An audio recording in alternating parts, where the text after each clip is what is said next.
After a while Lexman resumed his story. I told you that there was a man at the palazzo named Salvolio.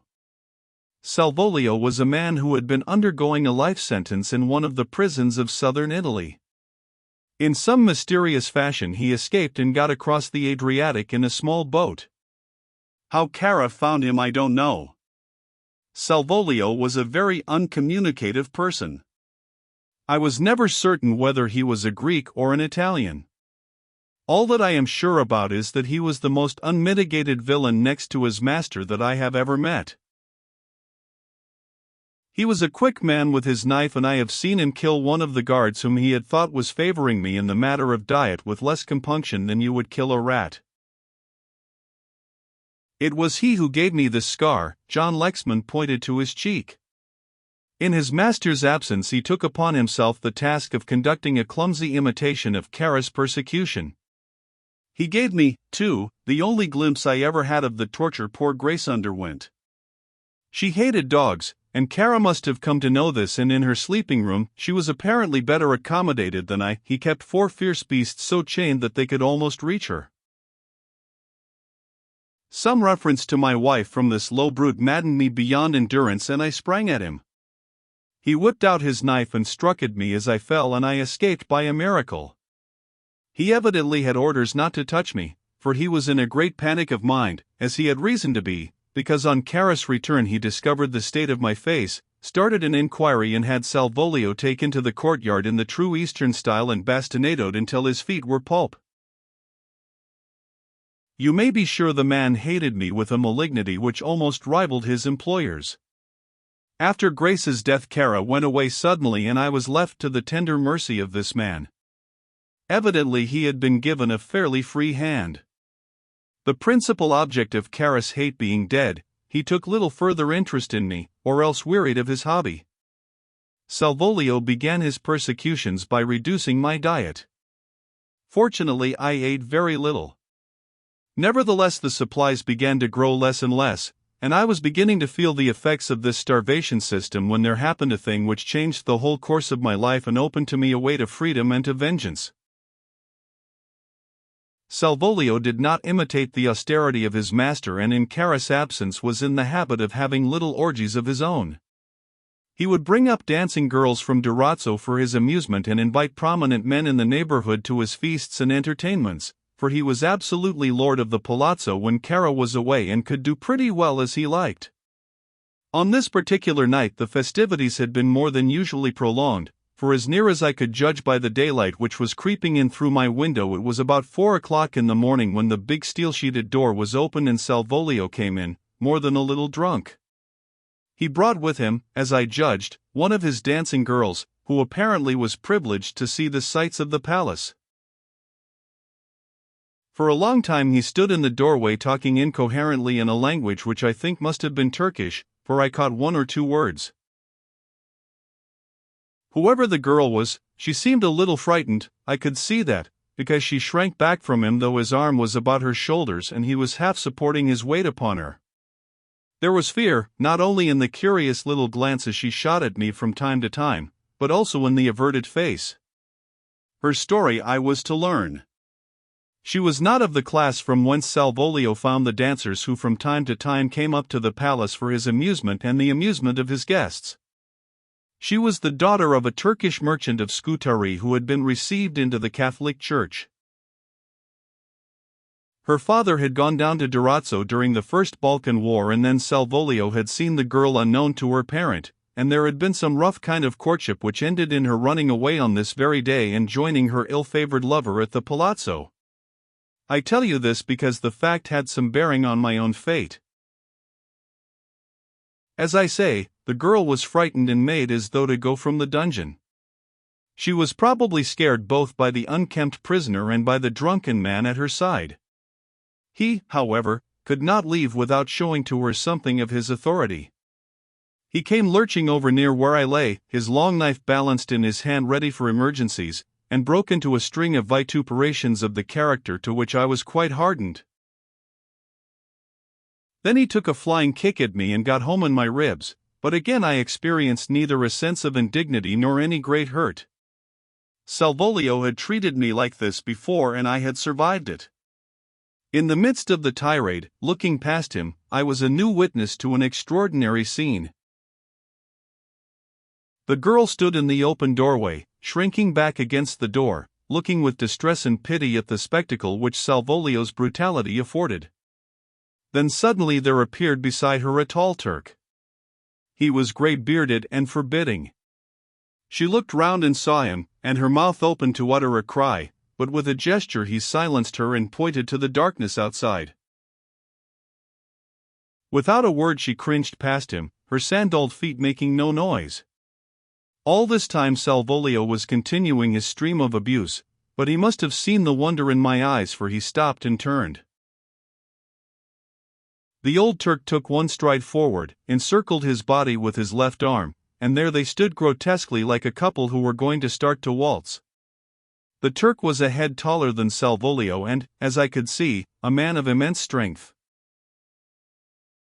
They looked at one another, face to face, Salvolio rapidly recovering his senses, and then the Turk gave him a gentle punch in the ribs. That is what it seemed like to me, but Salvolio coughed horribly, went limp in the other's arms and dropped with a thud to the ground.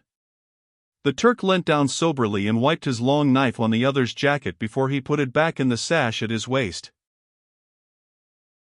Then with a glance at me he turned to go, but stopped at the door and looked back thoughtfully.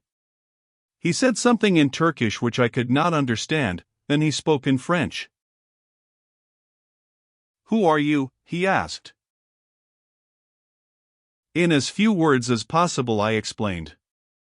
He came over and looked at the manacle about my leg and shook his head. "You will never be able to get that undone," he said. He caught hold of the chain, which was a fairly long one, bound it twice round his arm and steadying his arm across his thigh, he turned with a sudden jerk. There was a smart snap as the chain parted. He caught me by the shoulder and pulled me to my feet. "Put the chain about your waist, Effendi," he said, and he took a revolver from his belt and handed it to me.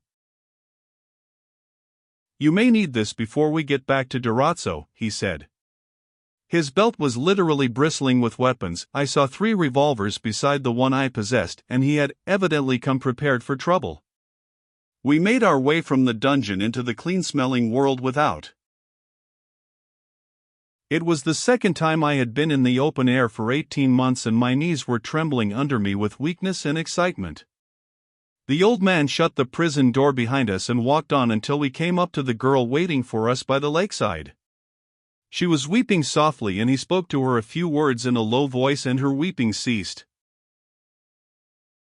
"This daughter of mine will show us the way," he said. "I do not know this part of the country, she knows it too well."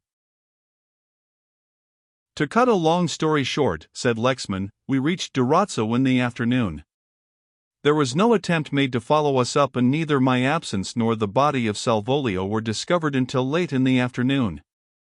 You must remember that nobody but Salvolio was allowed into my prison and therefore nobody had the courage to make any investigations.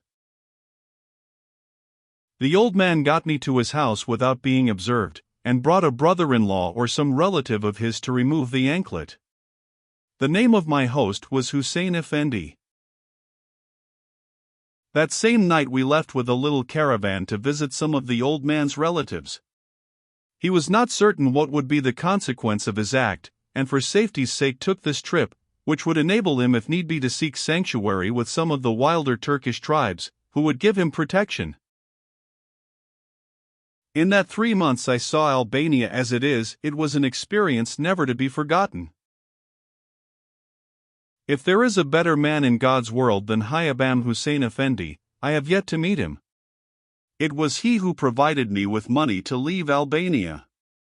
I begged from him, too, the knife with which he had killed Salvolio.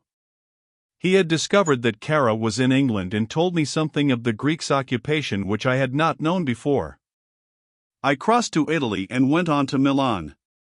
There it was that I learnt that an eccentric Englishman who had arrived a few days previously on one of the South American boats at Genoa was in my hotel desperately ill. My hotel, I need hardly tell you, was not a very expensive one, and we were evidently the only two Englishmen in the place. I could do no less than go up and see what I could do for the poor fellow, who was pretty well gone when I saw him. I seem to remember having seen him before, and when looking round for some identification I discovered his name. I readily recalled the circumstance. It was George Gathercole, who had returned from South America. He was suffering from malarial fever and blood poisoning, and for a week, with an Italian doctor, I fought as hard as any man could fight for his life. He was a trying patient. John Lexman smiled suddenly at the recollection, vitriolic in his language, impatient and imperious in his attitude to his friends. He was, for example, terribly sensitive about his lost arm, and would not allow either the doctor or myself to enter the room until he was covered to the neck, nor would he eat or drink in our presence. Yet he was the bravest of the brave, careless of himself and only fretful because he had not time to finish his new book. His indomitable spirit did not save him. He died on the 17th of January of this year. I was in Genoa at the time, having gone there at his request to save his belongings. When I returned, he had been buried. I went through his papers, and it was then that I conceived my idea of how I might approach Kara. I found a letter from the Greek, which had been addressed to Buenos Aires, to await arrival, and then I remembered in a flash how Kara had told me he had sent George Gathercole to South America to report upon possible gold formations. I was determined to kill Kara, and determined to kill him in such a way that I myself would cover every trace of my complicity. Even as he had planned my downfall, scheming every step and covering his trail, so did I plan to bring about his death, that no suspicion should fall on me. I knew his house. I knew something of his habits.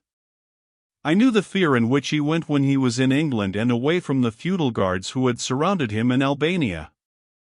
I knew of his famous door with its steel latch, and I was planning to circumvent all these precautions and bring to him not only the death he deserved, but a full knowledge of his fate before he died. Gathercole had some money, about £140. I took £100 of this for my own use, knowing that I should have sufficient in London to recompense his heirs, and the remainder of the money, with all such documents as he had, save those which identified him with Kara, I handed over to the British consul. I was not unlike the dead man. My beard had grown wild, and I knew enough of Gathercole's eccentricities to live the part. The first step I took was to announce my arrival by inference. I am a fairly good journalist with a wide general knowledge, and with this, corrected by reference to the necessary books which I found in the British Museum library, I was able to turn out a very respectable article on Patagonia. This I sent to the Times with one of Gathercole's cards, and, as you know, it was printed. My next step was to find suitable lodgings between Chelsea and Scotland Yard. I was fortunate in being able to hire a furnished flat, the owner of which was going to the south of France for 3 months. I paid the rent in advance, and since I dropped all the eccentricities I had assumed to support the character of Gathercole, I must have impressed the owner, who took me without references. I had several suits of new clothes made, not in London, he smiled, but in Manchester, and again I made myself as trim as possible to avoid after identification. When I had got these together in my flat, I chose my day. In the morning I sent 2 trunks with most of my personal belongings to the Great Midland Hotel. In the afternoon I went to Cadogan Square and hung about until I saw Kara drive off. It was my first view of him since I had left Albania, and it required all my self-control to prevent me springing at him in the street and tearing at him with my hands. Once he was out of sight, I went to the house, adopting all the style and all the mannerisms of poor Gathercole. My beginning was unfortunate, for, with a shock, I recognized in the valet a fellow convict who had been with me in the warder's cottage on the morning of my escape from Dartmoor. There was no mistaking him, and when I heard his voice I was certain. Would he recognize me, I wondered, in spite of my beard and my eyeglasses? Apparently he did not. I gave him every chance. I thrust my face into his, and on my second visit challenged him, in the eccentric way which poor old Gathercole had, to test the gray of my beard. For the moment, however, I was satisfied with my brief experiment, and after a reasonable interval I went away, returning to my place off Victoria Street and waiting till the evening. In my observation of the house, whilst I was waiting for Kara to depart, I had noticed that there were two distinct telephone wires running down to the roof. I guessed, rather than knew, that one of these telephones was a private wire, and, knowing something of Kara's fear, I presumed that that wire would lead to a police office, or at any rate to a guardian of some kind or other. Kara had the same arrangement in Albania, connecting the palazzo with the gendarme posts at Alesso. This much Hussein told me. That night I made a reconnaissance of the house and saw Kara's window was lit, and at 10 minutes past 10 I rang the bell, and I think it was then that I applied the test of the beard. Kara was in his room, the valet told me, and led the way upstairs. I had come prepared to deal with this valet, for I had an especial reason for wishing that he should not be interrogated by the police. On a plain card I had written the number he bore in Dartmoor and had added the words, "I know you, get out of here quick." As he turned to lead the way upstairs, I flung the envelope containing the card on the table in the hall. In an inside pocket, as near to my body as I could put them, I had the two candles. How I should use them both I had already decided. The valet ushered me into Kara's room, and once more I stood in the presence of the man who had killed my girl and blotted out all that was beautiful in life for me. There was a breathless silence when he paused. T.X. leaned back in his chair, his head upon his breast, his arms folded, his eyes watching the other intently. The chief commissioner, with a heavy frown and pursed lips, sat stroking his mustache and looking under his shaggy eyebrows at the speaker. The French police officer, his hands thrust deep in his pockets, his head on one side, was taking in every word eagerly. The sallow-faced Russian, impassive of face, might have been a carved ivory mask. O'Grady, the American, the stump of a dead cigar between his teeth, shifted impatiently with every pause as though he would hurry forward the denouement. Presently John Lexman went on. He slipped from the bed and came across to meet me as I closed the door behind me. "Ah, Mr. Gathercole," he said, in that silky tone of his, and held out his hand. I did not speak. I just looked at him with a sort of fierce joy in my heart, the like of which I had never before experienced. And then he saw in my eyes the truth and half reached for the telephone. But at that moment I was on him. He was a child in my hands. All the bitter anguish he had brought upon me, all the hardships of starved days and freezing nights had strengthened and hardened me. I had come back to London disguised with a false arm, and this I shook free. It was merely a gauntlet of thin wood which I had made for me in Paris. I flung him back on the bed and half knelt, half laid on him. "Kara," I said, "you are going to die, a more merciful death than my wife died." He tried to speak. His soft hands gesticulated wildly, but I was half lying on one arm and held the other. I whispered in his ear. "Nobody will know who killed you, Kara, think of that. I shall go scot-free, and you will be the center of a fine mystery. All your letters will be read, all your life will be examined, and the world will know you for what you are." I released his arm for just as long as it took to draw my knife and strike. "I think he died instantly," John Lexman said simply. I left him where he was and went to the door. I had not much time to spare. I took the candles from my pocket. They were already ductile from the heat of my body. I lifted up the steel latch of the door and propped up the latch with the smaller of the two candles, one end of which was on the middle socket and the other beneath the latch. The heat of the room, I knew, would still further soften the candle and let the latch down in a short time. I was prepared for the telephone by his bedside, though I did not know to whither it led. The presence of the paper knife decided me. I balanced it across the silver cigarette box so that one end came under the telephone receiver. Under the other end I put the second candle, which I had to cut to fit. On top of the paper knife at the candle end I balanced the only 2 books I could find in the room, and fortunately they were heavy. I had no means of knowing how long it would take to melt the candle to a state of flexion which would allow the full weight of the books to bear upon the candle end of the paper knife and fling off the receiver. I was hoping that Fisher had taken my warning and had gone.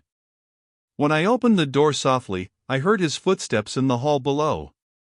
There was nothing to do but to finish the play. I turned and addressed an imaginary conversation to Kara. It was horrible, but there was something about it which aroused in me a curious sense of humor, and I wanted to laugh and laugh and laugh. I heard the man coming up the stairs and closed the door gingerly. What length of time would it take for the candle to bend? To completely establish the alibi, I determined to hold Fisher in conversation, and this was all the easier since apparently he had not seen the envelope I had left on the table downstairs. I had not long to wait, for suddenly with a crash I heard the steel latch fall in its place. Under the effect of the heat, the candle had bent sooner than I had expected. I asked Fisher what was the meaning of the sound, and he explained. I passed down the stairs talking all the time. I found a cab at Sloane Square and drove to my lodgings. Underneath my overcoat I was partly dressed in evening kit. 10 minutes after I entered the door of my flat I came out a beardless man about town, not to be distinguished from the 1,000 others who would be found that night walking the promenade of any of the great music halls. From Victoria Street I drove straight to Scotland Yard. It was no more than a coincidence that whilst I should have been speaking with you all, the second candle should have bent and the alarm be given in the very office in which I was sitting. I assure you all in all earnestness that I did not suspect the cause of that ringing until Mr. Mansus spoke. There, gentlemen, is my story. He threw out his arms. You may do with me as you will. Kara was a murderer, died 100 times in innocent blood. I have done all that I set myself to do, that and no more, that and no less. I had thought to go away to America, but the nearer the day of my departure approached, the more vivid became the memory of the plans which she and I had formed, my girl, my poor martyred girl. He sat at the little table, his hands clasped before him, his face lined in white. And that is the end, he said suddenly, with a wry smile. Not quite. TX swung round with a gasp. It was Belinda Mary who spoke. I can carry it on, she said. She was wonderfully self-possessed, thought TX, but then TX never thought anything of her but that she was wonderfully something or the other. Most of your story is true, Mr. Lexman, said this astonishing girl, oblivious of the amazed eyes that were staring at her, but Kara deceived you in one respect. What do you mean? Asked John Lexman, rising unsteadily to his feet. For answer she rose and walked back to the door with the chintz curtains and flung it open. There was a wait which seemed an eternity, and then through the doorway came a girl, slim and grave and beautiful. My God, whispered T.X. Grace Lexman.